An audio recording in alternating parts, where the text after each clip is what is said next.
আসসালামু আলাইকুম, সবাই কেমন আছেন? নিশ্চয়ই ভালো। তো চলে আসলাম আমার পেঁপে খেতে। গত বৃহস্পতিবার একটা ভিডিও পেয়েছিলেন যে পেঁপে মোটা করার জন্য যে বীজটা ব্যবহার করেছিলাম, আর পেঁপেতে যে কুকড়ো লাগলে যে পাতা কুড়োলে যে বীজটা ব্যবহার করেছিলাম অবশ্যই আপনারা জানেন। তো আজকে চলে আসলাম আমার পেঁপের জমিতে পেঁপে ভাঙা হচ্ছে, এই যে। তো আপনারা অবশ্যই দেখছিলেন যে আমার পেঁপে ভাঙছে। তবে আজকে একটা জিনিস দেখাই ভেতরেই, আমি যে পেঁপের বীজ রেখেছিলাম অবশ্যই আপনারা দেখছেন একটা, আর একটা আছে অনলি এই আমার ক্ষেতে দুইটা জাত ভালো বলে দুইটা রেখেছিলাম। তো আমি আপনাদের আরেকটা দেখাবো, ওখানে আছে।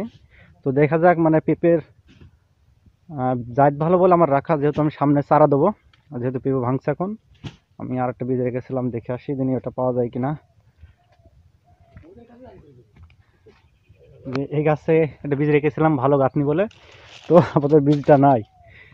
কে কে বা কারা খেয়েছে বা নিয়ে গেছে সেটা আপনার দেখাবো। এই যে পেঁপের বীজটা এইভাবে এখানে ফেলে, মানে হনুমান অথবা বানর, মানে এই মাঠে হনুমান আছে, একটা বানর আছে, যেহেতু দেখবেন যে হনুমান এবং বানর একসাথে কখনো থাকে না।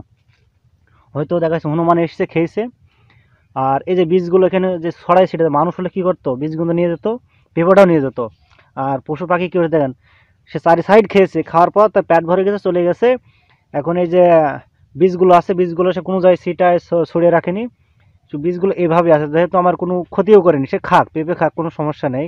তো বীজগুলো যে আমি পেয়েছি, সে বানর হোক হনুমান হোক, অসংখ্য তাকে ধন্যবাদ জানাই।